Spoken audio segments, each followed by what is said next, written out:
প্রেম করছেন মিঠাই, অদ্রিত কৌশাম্বীর বিয়ের মাঝেই নতুন খবর দিলেন সৌমিতিশা। মনের মানুষও বড় হিরো।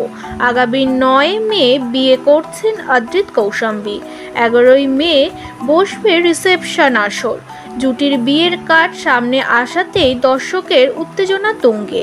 এর মাঝে আরও একবার অদ্রিতের বিয়ে ঠিক হয়েছিল 2022 সালের নভেম্বর ডিসেম্বর নাগাদ প্রাক্তন প্রেমিকা সুপ্রিয়া মণ্ডলের সঙ্গে বিয়ের কথা হয়েছিল। তবে সেসব ভুলে এখন নতুন পথ চলা শুরু করেছে অদ্রিত কৌশাম্বী। অদ্রিত কৌশাম্বীর সঙ্গে সৌমিতিশার দূরত্বর খবর কারো অজানা নয়। মিঠাই শেষ হওয়ার আগে থেকেই দূরত্ব তৈরি হয়েছিল নায়ক নায়িকার মধ্যে। পয়লা বৈশাখে অদ্রিতের বাড়িতে বসেছিল আসর। সেখানে মিঠাই পরিবারের সকল সদস্য উপস্থিত থাকলেও বাদ পড়েছিল শুধু মিঠাই নিজেই। তবে সম্প্রতি একটা খবরে উত্তাল টলিউড।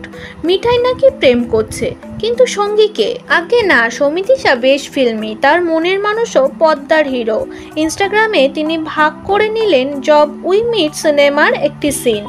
করিনার ভিডিওর সঙ্গে লেখা আমি নন স্টপ কথা বলি আর সাইদের সঙ্গে লেখা সমস্ত মনোযোগ দিয়ে আমার মনোযোগ দিয়ে কথা শোনেও। এই ভিডিও শেয়ার করে সৌমিতিশা লিখেছেন একদম সত্যি আর একটি লাল হার্টের ইমোজি দিয়েছেন তিনি।